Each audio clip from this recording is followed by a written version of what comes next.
Well, good morning, everyone. I'd like to spend about 40 minutes or so talking about the nuclear weapons program. I'll get right to the bottom line, and I want to emphasize that nuclear weapons are serious business. Let's talk about our role in this. What's Los Alamos do in the nuclear weapons program? We're responsible, this laboratory is responsible for most of the nuclear weapons by far, biggest fraction of nuclear weapons in America's nuclear arsenal. I'll show you what they are.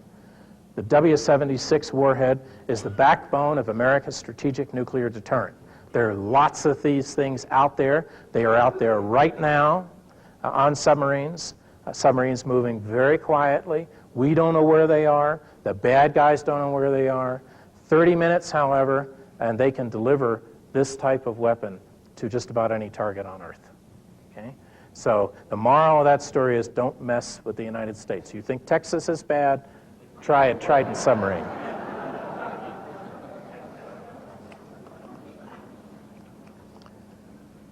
W-88 is America's hard target killer.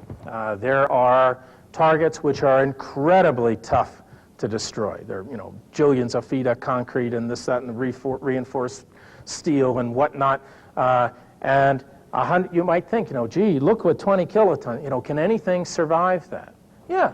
Actually, some things can survive that. They were designed to survive that. Maybe not if you put it right down, with zero error and you lay it right down there. But some things can survive a near miss.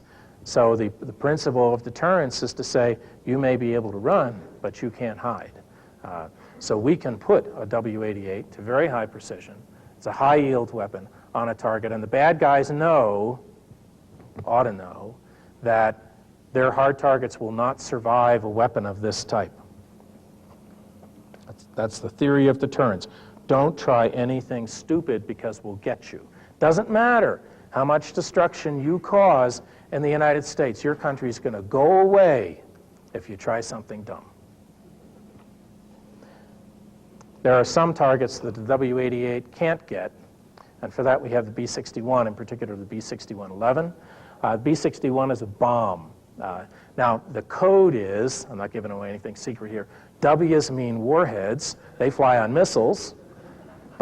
B's mean bombs, they fall out of airplanes. Okay, got that. B-61 has a number of different modifications so that it can address both tactical missions and strategic missions. The strategic missions tend to be higher yield.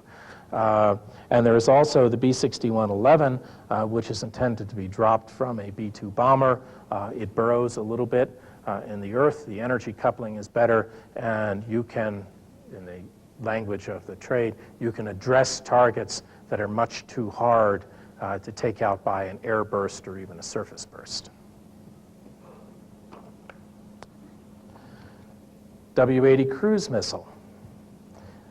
The W-80 warhead is carried on 3 different types of cruise missiles. It has the advantage that it provides a standoff capability for our bombers. That is, they don't have to, unlike the B-61 where you have to fly over the target and drop it. You might imagine that this would be difficult in some environments. If you've had the opportunity to look at a Russian air defense map, they defend their what they view as their principal assets very, very well. But cruise missile gives you the opportunity to have the bomber off the coast, launch the missile. Some of them are stealthy and they fly along and look at this and that, and they get to their target with considerable accuracy. It's the same kind of cruise missile technology that we've used in the Gulf and also in Yugoslavia. And then finally, the W-78 warhead on the intercontinental ballistic missile, Minuteman III intercontinental ballistic missile. These are based in silos. They're very well protected, with the big silo doors. You've probably seen movies of that. And the W-78 is our contribution. There are 3 of them on top of the Minuteman III missile. There are treaties which are in the process of being considered by different countries, us and Russia, very complicated treaties that would take that down to a single warhead per missile. But right now you can put 3 of them and they can go to 3 targets and significant destruction from that. That's what we're responsible for. Now, They're intended to prevent other countries, other states, other national entities from doing something that really is in our national interest. You get people's attention when you threaten the existence of their nation. If you want weapons to last forever, that's aging. Aging is materials. And you worry about, gee, how long does high explosive last?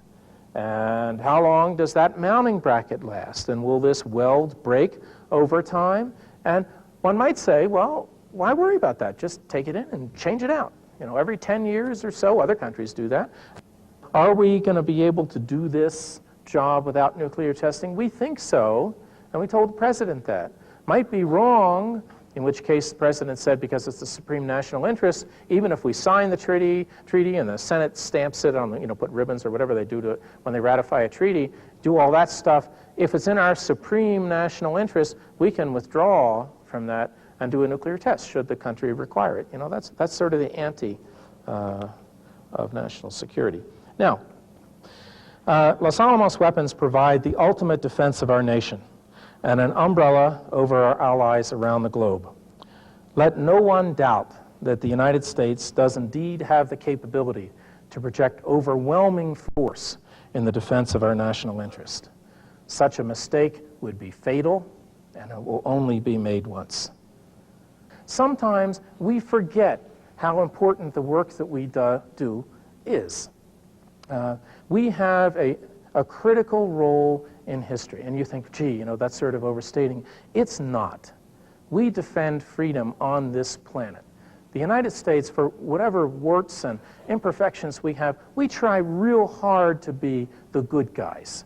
We try to help other countries. We're a very generous country. So a strong defense is absolutely critical, not just for the United States, but for this country to accept the role that has been thrust upon us by history. We didn't seek to have a major empire. We didn't seek to be the most powerful country on the planet. It sort of happened to us because other countries got into wars and they had problems, and then suddenly the United States in this century is the most powerful economy in the world, the most powerful defense establishment in the world. But what we do here is provide that bedrock, that technical bedrock, that the president can use to go forward and confidently negotiate treaties, that the Senate can use when they consider the ratification of those treaties. Now, Los Alamos has a duty to the nation to maintain this capability for as long as our government asks us to. So that's what I wanted to say. That's what we do here at Los Alamos. I'm proud of the work we do, and I'm proud of the people doing it, and I thank you for your attention.